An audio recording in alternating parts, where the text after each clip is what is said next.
Seguimos con las dificultades que puede encontrar un en el noviciado como prueba. Habíamos visto las desolaciones interiores y el siguiente son las dificultades con los superiores. Aunque los formadores han de ser especialmente seleccionados, pueden cometer errores que hagan sufrir a los novicios. Dice especialmente seleccionados. Después del cargo de superior o priora, el cargo más importante y al que se le tiene que encargar a la persona espiritualmente más preparada es maestra de novicias. Ahí tiene que ir la mejor candidata, podríamos decir, porque tiene una responsabilidad muy delicada. También el superior tiene derecho a probar la resistencia del novicio, pero sin faltar a la caridad ni a la prudencia. Por ejemplo, puede mandarle cosas que cuesten, pero no correcciones injustas, eso en cuanto a la materia, por ejemplo, cuando la novicia no ha tenido culpa o responsabilidad de lo que se le está corrigiendo, o sí puede haber tenido culpa, pero evitar las correcciones hirientes, es decir, en la forma, como sería pues eso, emplear palabras que más provocan a la ira que a la corrección. La verdad en la corrección tiene que ir siempre acompañada con la miel, con la ternura, con la paciencia. Y así, esa súbdita, si en el momento no es capaz de corregirse o de ver su error, que la dulzura le quede dentro del corazón para que después, delante del Señor, sea más fácilmente que caiga en la cuenta. Tentaciones de duda de la vocación. Hay que ver, cuando hay tentaciones, hay que ver las tres condiciones de vocación, si son claras.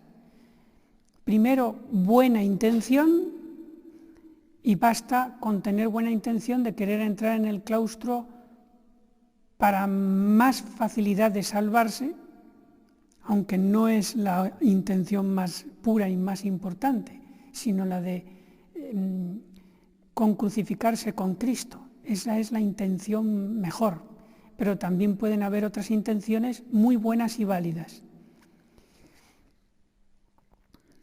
Segunda condición, que no medie impedimento positivo. Hay que tener en cuenta que las vocaciones nunca son perfectas. Entonces, hay que equilibrar a ver esa vocación si es bueno para sí y para la comunidad, y eso pesa más que los impedimentos que trae. Y tercero, el ser admitida por los superiores. Recuerdo un caso hace ya muchos años de un seminarista que ya llevaba años en el seminario y decidió que tenía que irse. Y yo recuerdo que le dije: hermano,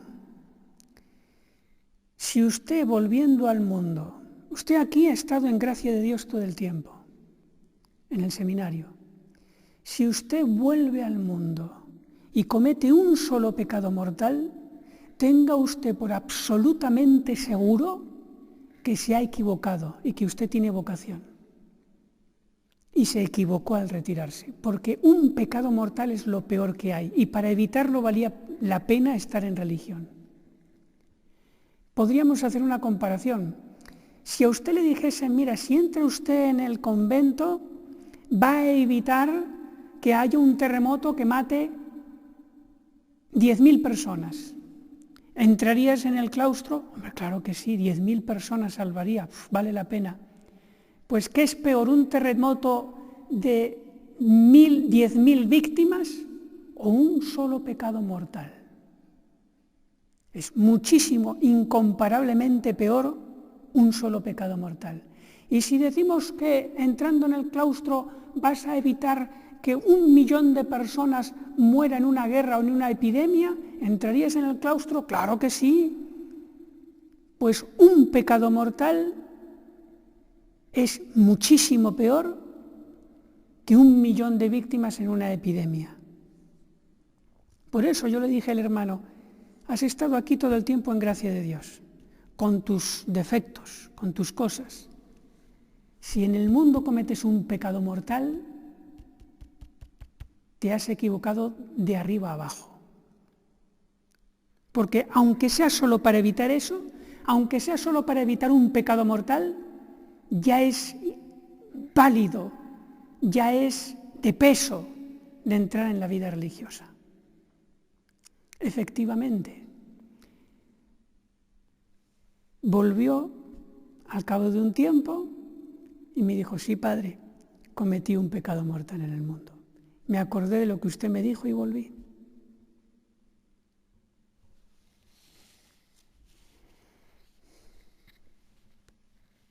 Si supiéramos medir con la medida de Dios las decisiones que hacemos en este mundo. Tentación de volver al mundo para hacer apostolado. Eso también he escuchado yo. No, es que yo quiero hacer mucha catequesis y hacer que muchos niños reciban la comunión, etc. Dice el Papa Pío XI a los cartujos en una carta de 1924. Dice, se comprende fácilmente cuánto más contribuyen a la extensión de la Santa Iglesia y a la salvación del género humano los que cumplen el deber continuo de la plegaria, más que los que cultivan fatigosamente el campo del Señor. Es decir, Pío XI está diciendo, vosotros los contemplativos salváis más almas, hacéis mayor bien si cumplís con vuestra vocación, que los que cumplen su vocación predicando en el mundo y absolviendo pecados todos los que quieran. Acuérdense de Santa Teresita. Ella, desde el convento, arrimaba la gracia a cantidad de misioneros, a mártires, a toda clase de cristianos para que hicieran lo que debían de hacer. Porque ella estaba en el corazón de la Iglesia. Era el amor, lo que se cultiva en un convento. En el convento se cultiva el amor, en la oración, en la comunidad con las hermanas. Eso tendría que ser. Y si no lo hay, pues pondré yo de mi parte para que lo haga. Y si los otros no corresponden, mi amor será más puro y más heroico.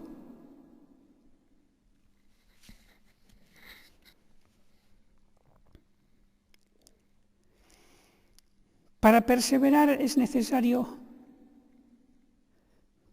2 cosas: espíritu de oración y apertura. Esos son los 2 pies con los que consigo perseverar. Espíritu de oración, ser fiel a estar en la oración, a no escaparme por excusas, y estando en oración, procurar hacerla lo mejor que pueda. Por lo menos no caer en distracciones voluntarias. Y luego la apertura a las personas que tienen la gracia de estado, que son sacerdote y superiora. Y para perseverar, diríamos, a veces se puede perseverar con uno de los 2. Yo a veces pongo el ejemplo del riñón. El otro día en el hospital conocí una mujer de 71 años que hacía pocos meses le había dado el riñón a su marido para que pudiera seguir viviendo. Es romántico, ¿eh? Ella tiene el riñón suyo en el cuerpo de su marido. Realmente precioso. Y ella dice que vive normal. Hombre, tendrá que trabajar más el riñón que le queda, el doble. Siempre es mejor tener los 2 riñones. Pero ahí va, salvó la vida a su marido. Pues bien, en la apertura lo mejor es tener los 2 riñones. El riñón del fuero externo, que es abrirse a la priora, confiar en ella y abrirse a ella. Y les aseguro que si lo hacen, toda su priora corresponde con amor, con aprecio, con atención, con caridad, porque no hay otra cosa que pueda a uno encenderle el amor hacia una persona que me tenga confianza, aunque me diga cosas que den vergüenza, que me va a reprender, pero si se lo dices con confianza y con humildad, no te va a reprender, te va a comprender. Por eso, un riñón, el fuero externo, la superiora, y el otro riñón de apertura, la dirección espiritual o consejería espiritual. Si no tienes un sacerdote fijo, pues consejería espiritual con un sacerdote. Los 2 con gracia de estado, uno de fuero externo y otro de fuero interno, que tienen sus diferencias. El de fuero interno no puede decir nada a nadie, secreto que llaman profesional. Y la priora tiene secreto natural, que está por encima de él el bien de la comunidad. El consejero espiritual no te puede estrictamente mandar, la superiora sí. Pero si no tienes los 2 riñones, por lo menos ten uno, porque si no te mueres, pierdes la vocación. O el de fuero externo, la superiora, o si con ella no te entiendes y no hay manera, pues entonces uno de fuero interno, un sacerdote de recta doctrina. Y ábrete, no escondas nada. Ahí Dios te dará la gracia en esa humildad y ante la luz de tu apertura, el demonio, como dice San Ignacio de Loyola en los ejercicios, saldrá corriendo porque odia la luz.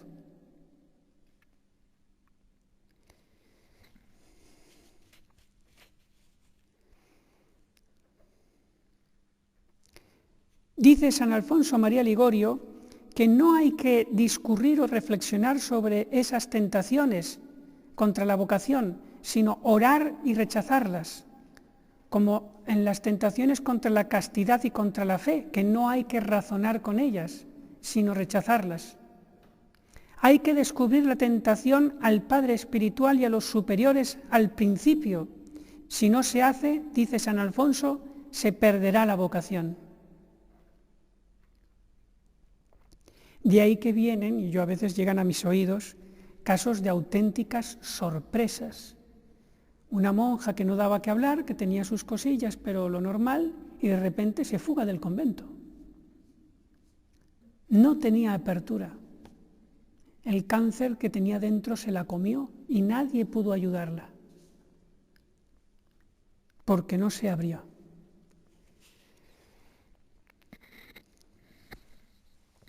Tercero, escuela de aprendizaje. El resto de la vida depende mucho de cómo se vivió el noviciado. En el noviciado se comienza en realidad la vida religiosa, pues desde ahí la entrega es total. El maestro de novicios debe ser un religioso eminente. Él suele tener el oficio de formar en lo exterior y en lo interior. Debe tener en el noviciado formación general ascética y formación específicamente religiosa.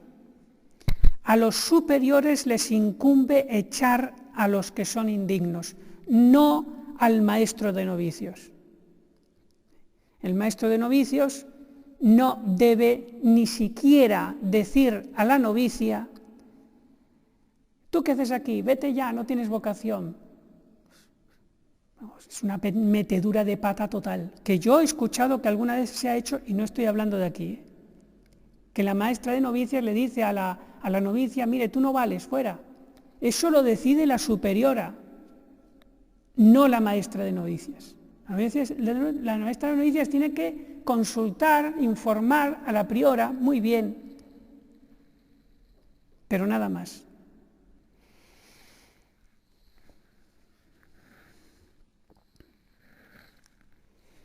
Ahora vamos ya a entrar en la profesión religiosa.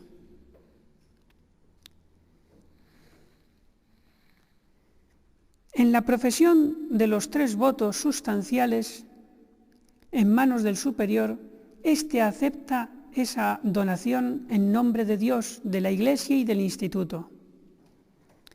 Por eso parece inválido el voto de pobreza y de obediencia si no es en manos de un superior por falta de concreción del voto. Es decir, hay seglares, yo he conocido una persona, no digo nombres, hay seglares que por su cuenta hacen voto de pobreza, castidad y obediencia, por su cuenta, ni siquiera pertenecen a una asociación.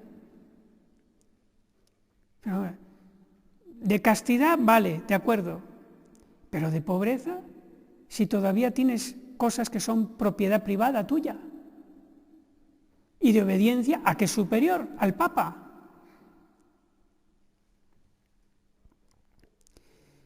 Por eso los votos solamente son válidos hechos con esa oficialidad, recibiéndolos la superiora. Imagínense una novicia que dice, bueno, pues, ¿por qué no?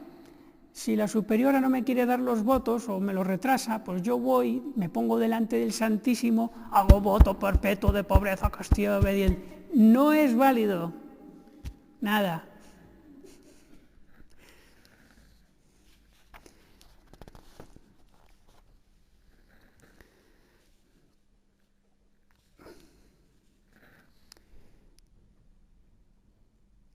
Deberes que salen de la profesión como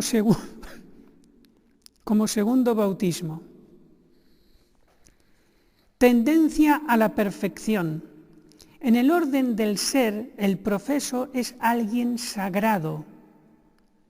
Su cuerpo y su alma son sagrados, como el cáliz, como la patena, dedicado al culto de Dios.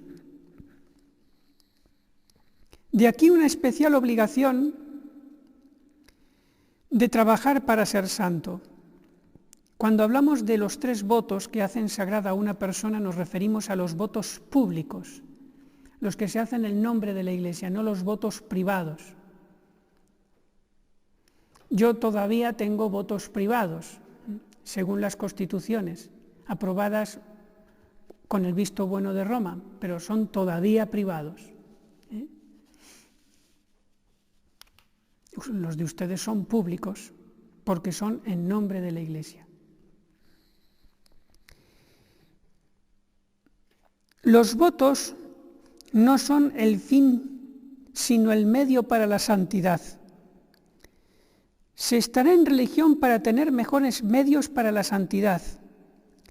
Hay muchos oficialmente religiosos que realmente no lo son, como muchos bautizados que no son realmente cristianos. El que no aspire a hacerse santo no podrá permanecer en la congregación. El mismo Jesucristo que la ama, dice San Alfonso María de Ligorio, la expulsará de ella.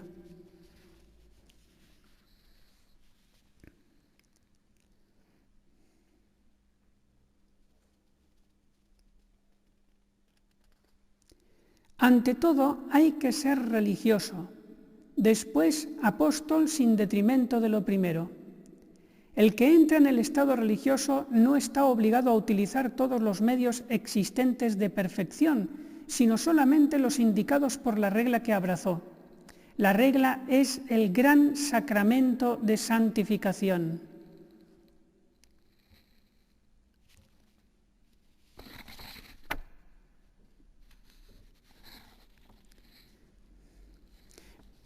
Vamos a poner una consecuencia concreta de esto que acabo de leer. Madre priora, déjeme ayunar, nada de desayuno, nada de cena, a pan y agua. es un medio de santificación muy grande, también lo dice la Virgen de Medjugorje, y la Madre Priora dice, no, ahí tienes la regla, comer como todas. Esta Madre Priora me impide ser santa. No, porque usted va a ser santa con el sacramento de la regla y de la obediencia, no con otras austeridades. Es un ejemplo.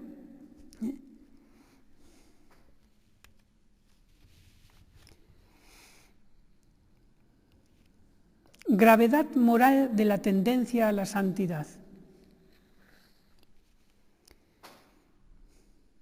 También voy a poner otro ejemplo que todavía es más común. Madre Priora, déjeme estar por la noche 1 hora más delante del Santísimo, que la oración es un medio muy grande de santificación. Y va y me dice, no, a dormir como todas.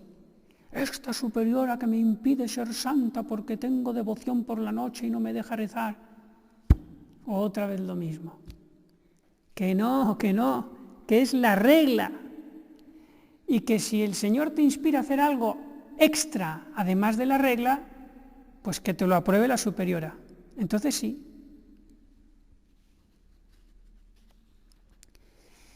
Según Santo Tomás, no hay obligación de ser santo ni a la hora de la muerte.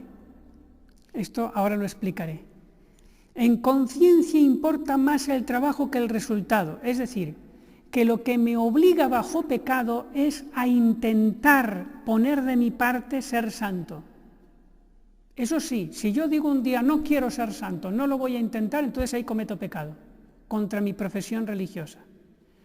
Pero si yo digo quiero ser santo y tengo mis caidillas y a la hora de la muerte veo que no soy santo, entonces no he cometido un pecado por el hecho de no ser santo, sino por el no haberlo querido intentar en un momento determinado, conscientemente. Bajo pena de pecado, el religioso no está obligado a emplear todos los... Bueno, esto ya lo leí, perdón. La tendencia a la perfección es un deber grave de conciencia. Es decir, eso sí que es bajo pecado grave. La tendencia, el querer ser santo, el intentarlo. Y cualquier disposición del alma o acto que destruyese esta tendencia habitual sería pecado mortal. Es decir, una disposición del alma que habitualmente, no en un momento determinado, sino habitualmente me hace ya decaer en no querer ser santo. Yo no quiero ser santo y eso ya lo tengo como algo habitual. Entonces ahí es el pecado grave. Ejemplo, no querer ser santo o vivir habitualmente en pecado mortal. El tibio que no hace caso de los pecados veniales parece ser pecado mortal si fuese religioso. Lo mismo el desprecio de toda regla y hacer lo que quiera a espaldas del superior, con escándalo de la comunidad. Cuando eso es algo habitual, si yo, cuando el superior no me vea, yo voy a hacer lo que me dé la real gana. Yo aquí voy a jugar al videojuego. Está el superior ahí cerquita, se va el superior, no, es pecado grave, es una disposición habitual. Deberes del religioso para con el instituto y del instituto para con el religioso. Primero, deberes del instituto hacia el religioso o del convento hacia el religioso.